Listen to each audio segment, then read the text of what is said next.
Саламатсыздарбы? Баарыңыздарга жалпы салам. Сиздер күткөндөй, сиздер бизге жазгандай, сурангандай, биз мурда күнү Оркан Инанды Түркияда табылганы боюнча видео тартып атабыз. Бул видеобуздун темасы кыйыр далилдер Оркан Инандын уурдалуусунда Садыр Жапаров менен Руслан Казакбаев бар экенин айтат деген теманы койдук. Ооба, көптөгөн кыйыр далилдер бар. Бул тууралуу ушу каналымда мен бир нече видео тарткам, ошолорду бир көрүп чыксаңыздар болот. Ошол видеодогу далилдерге кыскача токтолсок. 6-июнда түрктөрдүн сабак гезитинде, түрк өкмөтүнө жакын сабак гезитинде Фыркат Үнлү деген бул журналист могу макаланы жарыялаган. Анда Түркиянын улуттук чалгындоо кызматы бул Оркан Инандынын уурдалуусуна эч кандай тиешеси жок деп кайра кайталаган. Кыргыз тарап айтпаган деталдарды да берген. Ошол 6-июнга чейин кыргыз тарап айтпаган деталдарды берген. Ал видеода бар, аны көрсөңүздөр болот да. Кыргыз бийлиги өздөрү кылып, эмнеге Оркан Инанды боюнча иликтөөлөрдү баштатты деп ошол нерсе суроого жооп бергенге аракет кылган. Ал жерде президент Садыр Жапаровду ГКНБны кыргыз мафиясын ошо Оркан Инандыны өздөрү уурдашкан деген да. Эмнеге ошо иликтөөлөрдү баштатты дегенде түрк бийлигин жаман көрсөткүсү келип атышат деген. Андан кийин Жемал Кошшагинин өлүмү менен байланыштыргысы келип атышат деген. Билесиздер, Жемал Кошшаги деген саудиялык бир журналист, Америкада иштеген. Аны Түркиядагы Стамбулдагы элчилигине, Саудиянын элчилигине чакырышып, ошол жактан өлтүрүп, денесин бырчалап, кислотага эритип жиберишкен да. Ошондон кийин Ханзада Мухаммед бин Салман, азыркы кезде король да боло элек, жийиркеничтүү абалда калып, дүйнөлүк деңгээлдеги саясатчылар баягы кол бергенден дагы эметишет да, тартынышат да.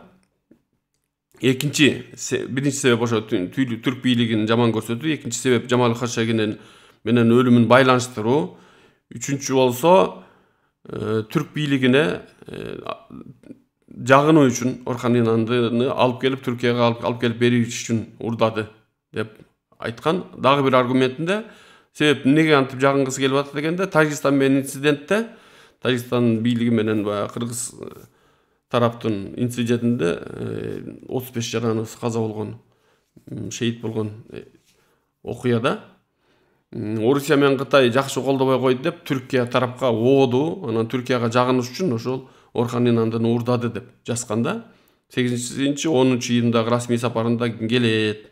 Ошого жагыныш үчүн ошондой уурулук кылды, бирок реакциясын, элдин реакциясын көрүп, муну түрк тарапка төңкөгүсү келди деп атат да. Эгер антпесе Кыргызстанда жакында төңкөрүш болот. Эгер Оркан Инандыны алып келбесе, ошо сабат мектептерин жаппаса, Кыргызстанда жакында төңкөрүш болот деген, бирок булагын берген эмес да. Бул макаласында булагын берген эмес. Бул жерде көрүп атасыздар, макаланы өзүңүздөр окусаңыздар болот, бул жердеги ссылка боюнча. Кийинки далил, кыйыр далилдин бирөө 11-июнда чыккан эмебизде, бул журналисттин, иликтөөчү журналист, күчтүү аябай журналист, азыркы кезде чет жакка да качып жүрөт, көптөгөн связьдары калган Түркияда. Ошонун момундай видеосу чыккан. Ал видеода Оркан Инанды дагы эле түрк элчилигинде деген, ошондо 11-июнда бир апта мурун 31-майда уурдалып атпайбы түнүдө. Ошо бир апта мурун түрк чалгын кызматынын 10 кишиси келип, Бишкектен 3 батир жалдашып, 3 машина жалдашып, андан кыргыз мафиясын жалдашкан дейт да. Мафия акча алган, ишти аягына чейин аткарган. Иши кандай болгон мафиянын? Бишкектен Оркан Инандыны уурдап, түрк элчилигине киргизип берүү. Бирок бул жерде түрк бийлиги эмнени эсепке албай калган деген нерседе Жебихер Үгүмен айтып атат, үй бүлөнүн тез кайрылуусун, кайрылганда жанагындай флажок деген нерсе коюлуп калган, Оркан Инандыны Бишкектен дагы тамчыдан да чыгарыла албай калышкан деп айткан. Дагы кыргыз жарандыгы эсепке алынган эмес. Кыргыз жарандыгын алганы, кыргыз жарандыгы боюнча сапат билим берүү мекемеси, ата-энелер, окуучулар ошондой биздин кыргыз жараныбызды эмнеге урдайт деген ызы чууну күткөн эмес. Андан кийин дүйнөдөгү Хашогги эффекти унутула элек экенин күткөн эмес. Бул эмеге дүйнөлүк масс медианын баары көңүл буруп, Орхан Инанды боюнча ызы чуу дүйнөлүк масс медиага чыгып кеткен да. Эмдөө үчүн урдашканы ошол видеодо бар да. Иш болбой калганда кандай аракеттерди кылган дейт да. Ишти өнөктөштөрүнө төңкөн кыргыз тарапка жанагындай макаланын ичинде жазып, Сабах, МИД жанагы Фахры Үнлү каналы менен ГКНБга, УКМКга, Садыр Жапаровка жана өнөктөштөрүнө, Садыр Жапаровка жана кыргыз мафиясына төңкөгөн да. Кыргыз бийлиги болсо бул тууралуу эч кандай билдирүү кылган жок. Ушул макала тууралуу, бул видеолор тууралуу чыкты, бул видеолордун эмелери, тексттери чыкты. Эмнеге унчукпайт деп ушуга чейин күтүп атабыз да. Себеби унчукпаганына эмне катыштыгы бар. Түркияга барар алдында бул окуя болуп атат. Ошон үчүн унчукканга мүмкүнчүлүгү жок да. Андан кийин түрк соодасынын дагы өзгөчөлүктөрүн айтканбыз. Мисалы, $100 миллион Орхан Инанды үчүн убада кылган болсо, аны бербей туруп, сапат мектептерин Орхан Инандын алгандан кийин сапат мектептерин берсеңер, ошо 100 миллионго дагы 300 миллион кошуп беребиз деген сыяктуу ушундай түрк соодасы деп коет. Түрктөрдүн азыркы бийлигин батышта баягы килемчи көпөстөр дейт да. Килем саткан көпөстөр. Мисалы, өзүнүн эшигинин алдында көп жылдан бери жаткан килемди алып барып Султан Сулеймандын тактысынын алдында төшөлгөн килем деп сатышы мүмкүн да. Андан кийин Эрдоганын кызыктай сөздөрү боюнча дагы бул видеодо айтканбыз. Фето менен бирге күрөшмөй болдук деген Эрдоган Садыр Жапаров менен биргеликте билдирүү кылганда, анан кийин Садыр Жапаровдун пресс катчысы айткандай, Инанды кайда деп, Орхан Инанды деп кайда деп Садыр Жапаров сураганда, Инанды ким экенин билбейм, Фетону угузбагыла. Менин уккум келбейт Фето жөнүндө деп айтканы да. Кечээ болсо сүйүнчүлөп Орхан Инанды ким экенин мындай ачык айтып кечээ сүйүнчүлөдү да. Ошол бул жерден дагы түрктөрдүн бийлигинин деңгээлин дагы абалын да көрсөк болот да. Андан кийин үчүнчү заявлениясы, бир кызык заявлениясы мындай болду. Фетонун кандуу жүзү каралыгын Кыргызстанда дагы бир жолу көрсөттү деген да. Бул боюнча дагы бир видео тартканбыз. Бул эмне? Ошо Орхан Инандыны кыйнап, ийнелерди сайып атат деп айткан. Орхан Инандыга бул жефергүбен ошо элчиликте сабап атышат, ийнелерди сайып, бир кандайдыр кагазга кол койдуруп же бир видео тарттырып, ошо Кыргызстанда төңкөрүш уюштурмакпыз, сапаттын окуучулары, сапаттын бүтүрүүчүлөрү, ошо сапатка тиешеси бар адамдар ошондой төңкөрүш уюштурмакпыз деген кагазга кол койдуруш үчүн ошондой кыйнап атышат деген да. Кечээкү эмени көрсөңүздөр, бул жердеги көрсөтө кетели. Адамдын абалын, оң колунун көгөрүп, шишип кеткени, адамдын арыктаганын, мына моундай адам ушундай адамга абалга келген да, 1 айдын ичинде мындай абалга келип калган. Ошон үчүн бул боюнча дагы карасаңыздар болот да. Эми ошол видеобузда кыргыз бийлиги түрктөр менен кандай сүйлөшүшү керек дегенди дагы биз айтканбыз да.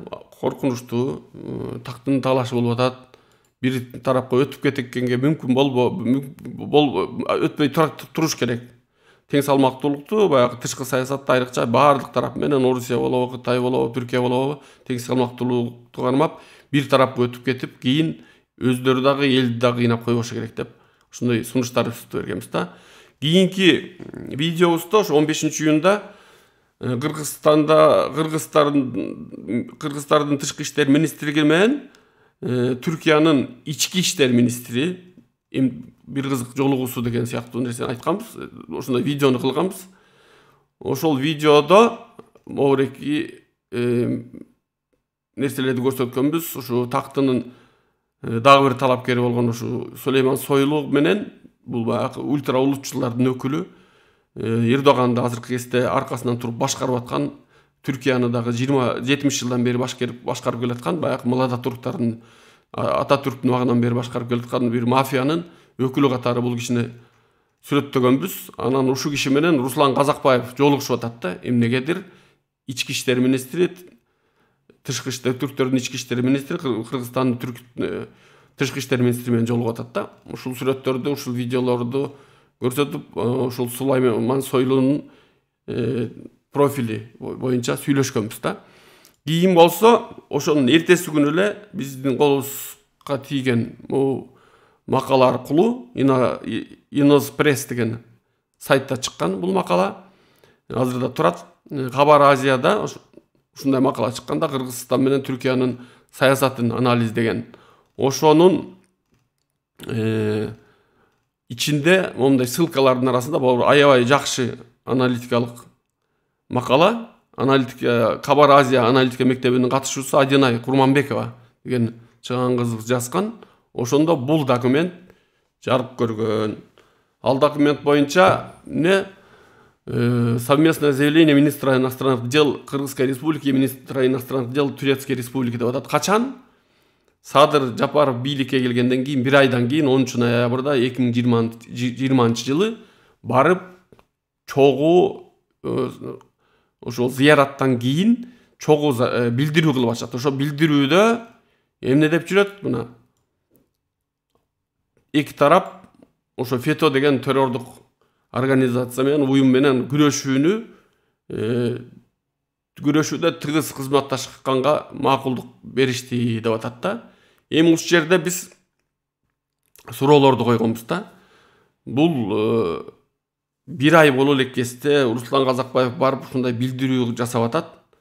Билдирүүнүн ылдый жагында мына экөөнүн аты турат. Бирге күрөшүү деп атат да. Соттун чечими жок болсо, азыркы кезде Кыргызстанда тыюу салынган террордук уюмдун 19 уюм бар, бирок алардын арасында ФЕТО деген нерсе жок. Дүйнөлүк деңгээлде да бул ФЕТО боюнча террордук орган деп айта элек да. Кимдерди айтылып аткан, биз ылдый жакта азыр айтабыз. Түрк тарабы ФЕТО дегенде эмнени түшүнөт экенин ошону айтабыз. Кыргыз тарабы эмнени түшүнөт, эмнеге кол коюп атат, эмне менен эмнеге билдирүү кылып атат, өздөрү түшүнбөйбү же бул тымызын бир келишимдер болуп атабы? Ошондой бир эме бар да. Бул ФЕТО деген террордук уюм бар деп Түркиянын өзү, анан Азербайжан гана макул болушкан буга. Мисалы 2016 жылы 16 июлда уюштурган деп атпайбы ФЕТО деп. Буга чейин биз дагы бергенбиз. Ошо кандай уюштурган ФЕТОчу деген аскерлер бүт Эрдоганды, бийликти коргоп жүргөн, бирок кийин соттолушкан. Ошо түнү төңкөрүүнү уюштурганга жардамдашкан офицерлердин баары тең эмне болуп атат? Повышение алып, жылдыздарына жылдыз кошуп погондоруна, жогорку кызматтарга чыгып атышат. Эми ошол ФЕТО уюштурду дегенде бир гана элчи ошону ФЕТО уюштурду деп макул болгон. Ал кызык ким? Британ элчиси айткан ошол кезде. Азыркы кезде Британиянын Mi-6 деген чалгын кызматынын башында турган адам ушуну айтканда. Эми ал боюнча токтолбойлу, кийинки метели. Эми түрк бийлигинин ФЕТО түшүнүгү кандай? Бул билим берүү окуу жайлардын мугалимдери менен кызматкерлери ошо ФЕТО организациясына келет, мындай куралдуу, ийгил, кан төккөн бирөөлөр эмес да. Бул 16 июлда баягы кан төккөн деп айтып атат, ошо бирок кан төгүүлөрдүн баары тең башка адамдардын колу менен, сакалчан, ийгилге окшогон адамдардын ошол эле көпүрөдө 2-курстун куралдуу күчтөрүнүн окуу жайынын 2-курстун балдарын музда өлтүрүшкөн, баштарын кескен, көпүрөдөн ыргыткан адамдар алар эмес да. Адамдардын карапай адамдар өлгөн, бирок аларды биз айткандай аткандар азыр жогорку кызматтарда жүрөт. Ошо алардан нарыда андан да көп кан төгүлүүнү токтоткондор камалып жатат азыркы кезде. Ошондон түрк бийлиги ФЕТО деп Фетхуллах Гүлен террор уюму дегенде эмнени түшүнөт? Билим берүү окуу жайларынын мугалимдери менен кызматкерлери, мектептин жемээрчүлөрү, буга ушундай аларды камалышына нааразы болгон адам укугун коргогон, сөз эркиндигин коргогон, демократиялык баалуулуктарды коргогон жарандык активисттер камалып жатат азыркы кезде. Бул айыптоо менен капаска киргендерге жардам бергендер, мындай бир пакет азык түлүк алып барып бергендер, кечки тамак көтөрүп бергендер, көтөрүп баргандар кошунасына, ошолор дагы соттолуп айыпталып атат. Көз карандысыз журналисттер азыркы кезде Түркияда ошо фето боюнча камалып жаткан көп журналист бар. Европа боюнча капаста эселеп көп. Экинчи мисалы биринчи орунда турат азыр Түркия журналисттерди капаска камагы боюнча. Экинчи орундагыдан эселеп көп да камалган журналисттер. Бийликтин арам кекиртектигин териштирген прокурорлор, соттор, полистер камалып жатат. Аларды коргогон адвокаттар камалып жатат. Буга каршы чыккан күчтүү саясий оппоненттердин баары камалып жатат. Азыркы кезде Түркиянын 4-чү орунда келген азыркы парламентте өкүлдөрү бар. Президенттик талапкерге койгон адам да камалып жатат. Анан акыркы кезде эмне болуп кетти? Фето биржасы деген нерсе ачылып, райондук деңгээлден баштап, ошо Анкарадагы, Стамбулдагы деңгээлге чейин анча-мынча тыйыны бар кишилер дагы силерди фето деп туруп каматып салабыз деп коркутуу менен Эрдогандын партиясына тиешеси бар адамдар, Түркиянын чалгын кызматына тиешеси бар адамдар жана эмне полистер чогуу биригип туруп бул адамдарды тонуп атышат азыркы кезде. Биздин бийлик бул боюнча да унчуккан жок эч кандай. Руслан Казакбаевдин бул Мевлют Чавушоглу менен жолуккандагы кол койгон нерселери, эмнеге тиги эме менен ички иштер министри Сулейман Сойлу менен жолугуп аткандагы ал боюнча эч кандай жооп берген жок да. Садыр Жапаров да ошол фето деп сүйлөп аткан кезде Эрдоган эмне үчүн мисалы ошол жерден айткан жок. Фето деген уюм бизде жана ОДКБда катталган эмес деп айтпаш керек да. Же болбосо бияка келгенден кийин постфактум жок дегенде эмне ал түрктөрдүн ички саясатында тиешелүү нерсе экен. Биз мындай фето деген уюм бар экен жана ошондой мугалимдер ошол фето уюмунун башында турганына биз макул эмеспиз деп билдирүү кылыш керек болчу да. Бул бирок бир нерсени кылган жок. Эми кийинки видеобуздагы могу иликтөөчү журналисттин материалдарына байланыштуу болгон. Бул жерде жанагындай Жефер Гүвендин айтканы тастыктаган. Андан кийин дагы эмне? Жогорудагы далилдер бар. Ошол далилдерге кыргыз бийлигинин алгылыктуу жооптору жок экенин да констатация кылган. Садыр Жапаров менен УКМКнын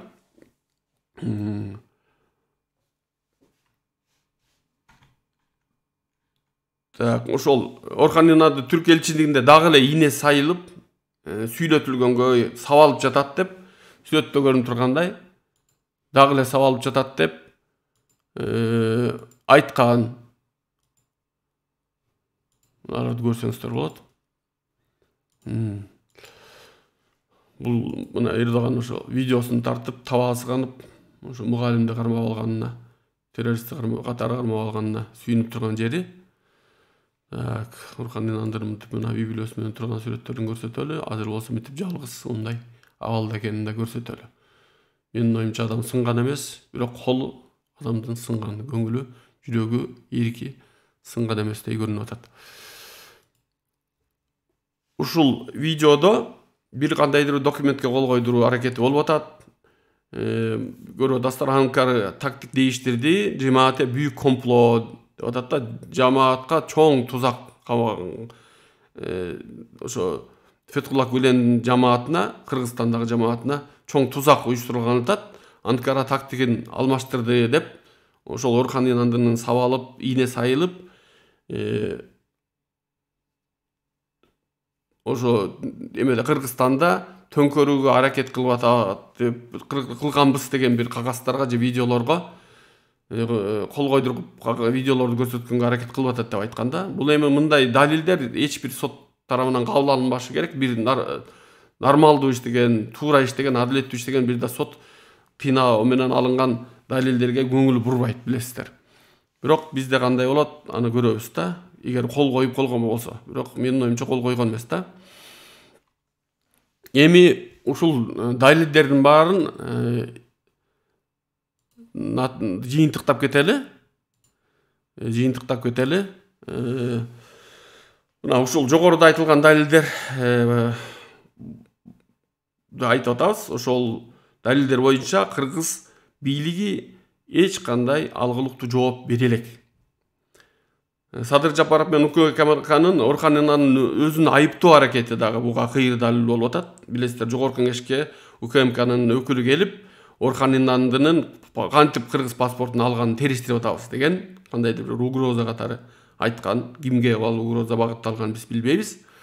Андан кийин Садыр Жапаров кечээкү интервьюсунда, 24 KG'ге берген интервьюсунда 3 жолу уурдоо аракети болгон, кышында УКМК куткарып калган, өзү жан сакчы алып жүргөн эмес деп атат да. Эми бул жерде чындыктын жарымын гана айтып атат да Садыр Жапаров, биздин урматтуу ажообуз Садыр Нуркожоевич Жапаров могу жерде мынтип кайкалап келаткан.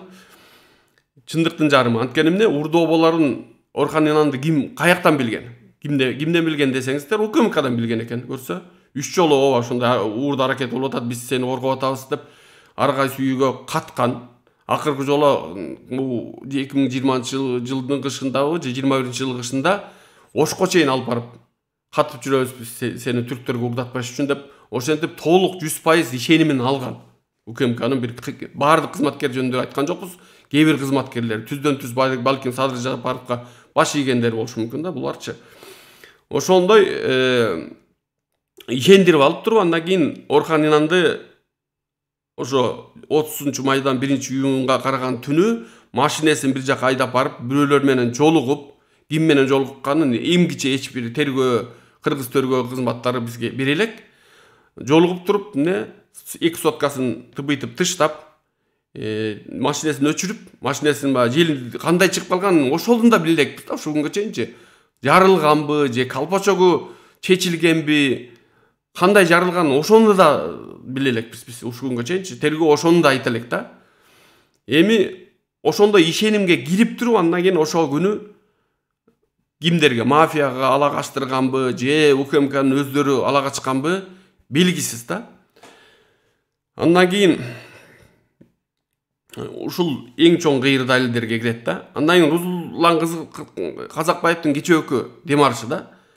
Бул ызы-чуу башталганда, Орхон Инанды табылганда, кыргыз бийлиги айыпталып, жанагындай коомдук активисттер, жарандар, саясатчылар, саясий партиялар мунун туура эмес экенин, нааразы экенин, Орхон Инанды кайра Кыргызстанга алып келиш керек экени жөнүндө айтып аткан кезде Руслан Казакбаев биринчи эмне деп уктук? Ковид менен ооруп калыптыр деп уктук. Экинчиси болсо, экинчи шылтоосу болду, чет жака чыгып кеткен дейт. Балким шылтоо эмес, чыгып кеткен. Бирок эмне? Руслан Казакбаев түрк элчиси келип чакырганда, түрк элчиси бул баягы дипломатияда салттуу кадам. Түрк элчиси биздин тышкы иштер министрлигине чакырылганда Руслан Казакбаев ал жерде болгон жок. Же түрк элчисинен жийиркенгенби, балким себеп дегенде бул башка бирөөнүн оюнунун инструменти, куралы болуп калдым деп жийиркенип атабы. Экинчиси, балким статусту түшүрүш керек. Өзү ошого аралашкан, катышкан. Ошондуктан министрдин деңгээлинде чакыртпай, зам министрдин же жардамчысынын деңгээлинде түрк элчисин чакырып, түрк элчисинин жообун билесиздер. Ал түрк жараны деп туруп чыгып баса берди да. Анткени кыргыз тараптан коркпойт түрк тарап. Себеп дегенде кандайдыр бир алакалар бар. Акча тыйындар болушу мүмкүн, жанагындай жардамдарды беребиз деп атканышы мүмкүн. Бирок бизге келген маалыматтар боюнча кыргыз бийлиги ошо жардам алабыз деп аткан аскер тараптар эмелер эмне нааразы дейт да, түрктөр берген убадасына турбайт экен деп атат. Могу эмени да биз АКПРСтин баягы жыйынтыктоочу материалында кечээ айтылып атат. Тайып Эрдоган Орхон Инанды көрсөтпөшү керек болчу келишим боюнча, бирок эмне көрсөтүп салды. 40 мүнөттүк бир өзүнүн партиялаштарына кайрылуусунда эмне алып чыгып туруп ошону сүйүнчүлөп ийди дейт да. Напсисин тыя албай. Анан эмне кыргыз тараптуу ыңгайсыз абалга калтырды дейт да. Эми ыңгайсыз абалга калган болсоң, мындан кийинки кадамдарыңарды көрөлү. Себеп дегенде буга чейин биз миллион жолу айтканбыз, миллион дебейин эми.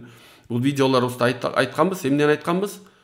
Кыргыз бийлиги кыргыз элине пандемиянын убагында сууруп чыгып кеткен, Тажикстан менен араздашууда сууруп чыгып кеткен кыргыз күчтүү жарандарына, кыргыз элине ишенсин, ошого аркасын, далысын таясын деп биз көп жолу айтканбыз. Бирок андай тилекке каршы андай болбой атат да. Биз сөзсүз же түрктөрдү, же кытайларды, же орустарга аркабызды таап алып, ушинтип элдин, жердин кызыкчылыктарын ушинтип карматып үйүп атабыз. Жарандарыбызды карматып баштадык. Алтындан кымбат болгон жарандарыбызды кармата баштадык да. Биздин бийлик ушу унчук боосу дагы эң чоң далилдин, кыйры далилдерден да. Мисалы ошол Казакбаевдин Чавушоглуга жолукканы, Сулейман Сойлуга жолукканы, Садыр Жапаровдун Эрдоганга жолукканда ошол жерде заявлениялар болуп атат. Фито деген уюм бар, ошо менен чогуу күрөшкөнө калдык деп, ошол жерден дагы кайтарган жок. Бул нерсени жок, бизде андай уюм жок, биздин ОДКБда андай уюм жок деп айткан жок.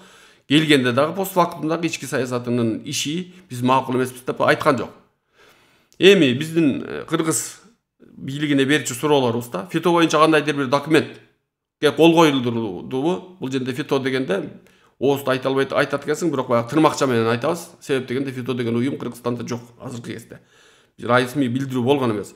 Эгер кол коюлса ошондой келишимдерге фито менен кошо чогуу бир эметебиз, күрөшөбүз дегенчи. Анда кол коюлган болсо, кайсы соттун чечими менен фито деген террордук уюм пайда болду Кыргызстанда? Же болбосо кайсы мамлекеттик мекеменин кайсыл чечими менен ошондой фито деген уюм пайда болду Кыргызстанда? Түрк бийлиги менен кошо келишим түзчүдөй. Анан ушул макулдашуунун этабы эмеспи? Орхан инандынын уурдалуусу, түрк тарапка берилүүсү ушундай макулдашуунун этабы эмеспи? Кийинки этабы кандай болот? Биздин маалыматтар боюнча кийинки этап 10 мектепти берүү. Анткени түрк тарапта ушундай сүйүнүү кабарлары чыгып атат. Мына бир мектеп үчүн, бир адам үчүн бардык эле, Кудай таала бизге 10 мектепти колубузга берип атат деп сүйүнүчтөр, бири-бирин сүйүнчүлөгөндөр пайда болду да Түркиядачы. Андан кийин дагы бир суроо бергим келип атат. Бул жерде бийлик гана эмес, аларды колдогон, азыркы бийлигибизди колдогон маргинал топторго глобалдашкан, маалымат эркин тараган жерде, дүйнөдө, азыркы дүйнөдө сапаттын бүтүрүүчүлөрү кандайдыр бир жамаат же башка мамлекет үчүн өз мамлекетиндеги бийликти мыйзамсыз басып алуунун мээлерине кантип орнотуп коет? Ошол 11-класста окуп аткан балага. Ал 11-класста окуп атса, мисалы биз акылыбыз токтогон киши бир маселе боюнча, кандайдыр бир маселе боюнча бир күндө пикирибизди 2 жолу алмаштырышыбыз мүмкүн да. Булардын мээсине эмне чип койдукпу, чип койгонбу сапаттын мугалимдери? Ушу Орхан Инандыга окшогон кайрымдуу адамдар. Ошону биз сурагыбыз келип атат. Андан кийин бул жерде эң биринчи кезекте ошо кечөөкү билдирүүгө нааразычылыгын билдирген биздин жарандык коом активисттерине, саясатчыларга, саясий партияларга ыраазылыгымды билдиргим келип атат. Ошо сапатта балдары окуп бүткөн ата-эне катары, ата-эненин бирөө катары. Андан кийин айткым келет, ошо митингдер коомчулуктун Орхан Инандыга болгон көңүлүн, Кыргыздагы, кыргыз коомчулугундагы, дүйнө коомчулугунун көңүлүн бурду. Митингдер натыйжалуу болду. Ошондуктан таламыбызды талаш үчүн, момундай биздин бир кызык, биз өзүбүз түшүнбөй калган кыргыз бийлигинин алдында таламыбызды талашыбыз үчүн ошондой митингдер керек экени, буга эң өмүрүндө уручкадан башка курал кармабаган адамдар да чыгыш керек экенин, айла жоктон чыгып атканыбызды дагы айтыш керек. Эми биз ушу менен бүгүнкү берүүбүздү аяктайлы. Сиздерден суроолорду күтөбүз. Бул жерде айтпай калган, айтпай кеткен нерселерибиз болсо да, ошолор жөнүндө бир суроолоруңуздар болсо алсак жакшы болот эле. Эң негизгиси кыргыз бийлиги эмне кылыш керек деген бир суроо пайда болуп калды. Кечээ буга түрдүү жооптор берилди. Эми бул бийлик менен мамилени 3 түрдүү кылсак болот да. Буга чейин билесиздер, кыргыздар төңкөрүп көнгөн. Төңкөрүү бул мыйзамдуу жол эмес. Bundan биз кайтышыбыз керек. Азыркы кезде төңкөрүү дагы бул өтө опурталдуу нерсе. Анткени Садыр Жапаровдун бийлики ошо 9-октябрда бийликти алып алуусунда бир 4 негизги топту мен көрөм да. Ага жардам берген. Бул кимдер? Жээнбековдор болгон. Атамбаевдин бошонуп кетүүсүнөн корккон. Экинчиси Хизбут Тахрирдин мүчөлөрү, ошо түрмөлөрдө аябай таасири чоң. ошо түрмөдө отурган билесиздер. Биздин саясатчыларыбыз акыркы биздин президентибиз дагы түрмөдө көп отурган. Андан кийин биздин мафия катышкан. Камчы Көлбаевдин аты аталып атат бул жерде. Андан кийин ким катышкан? Бул бийликке келишинде Матраимовдун троллдору жана мүмкүнчүлүктөрү катышкан. Азыркы кезде Жээнбековдор тайды. Жапаровдун аркасынан хизбуттар дагы нааразы болуп атат. Монтип мусулман адамды, мугалимди залым бийликке өткөзүп берген үчүн нааразы болуп атышат. Эки нерсе калды. Бул эмне? Матраимовдордун троллдору соцсеттерде согуш жүргүзүп аткан жана биздин мафиянын өкүлдөрү калды да. Эми бул эки топ аркасында тура берсе, төңкөрөм десеңиздер, бул кан төгүү жок дегендей Бишкектин деңгээлинде бир кан төгүү болот да. Ошон үчүн бул адамды кийинки жолдор айтылып атат, импичмент менен кетириш керек деп. Эң жакшы жол ошондой болмок. Бул бирок акылга сыярлык нерсе эмес болуп турат. Анткени азыркы биздин бул боюнча ГКНБ иш кошкош керек, прокуратура иш кошкош керек. Андан кийин жогорку кеңештин көпчүлүгү, басымдуу көпчүлүгү импичментти кабыл алыш керек да. Андан кийин конституциялык биздин палата ошону тастыкташ керек. Мен билгеним боюнча, мен укчу эмесмин, бирок билгеним боюнча ошондой. Бул нерселер, бул этаптар мүмкүн эмес. Үчүнчү кайсы жол калып атат? Ушул бийлик менен жашайбыз, жашоону улантабыз. Ушул бийликти колдогондор, айрыкча жанагындай лоялисттик өзөк деп биз буга чейинки видеодо айтканбыз. Кайсы адам же болбосо топ бийликке келгенин сезип калса, ошолорго добуш бере берген. Ар бир элдеги бир 30% топ бар. Алардын көпчүлүгү ошо бюджетниктер менен пенсионерлер келет. Ошолор калганыбыз кайдыгер болуп атабыз. Калган 3төн бирибиз, калган дагы бир 3төн бирибиз болсо чет өлкөлөрдө жүрөбүз.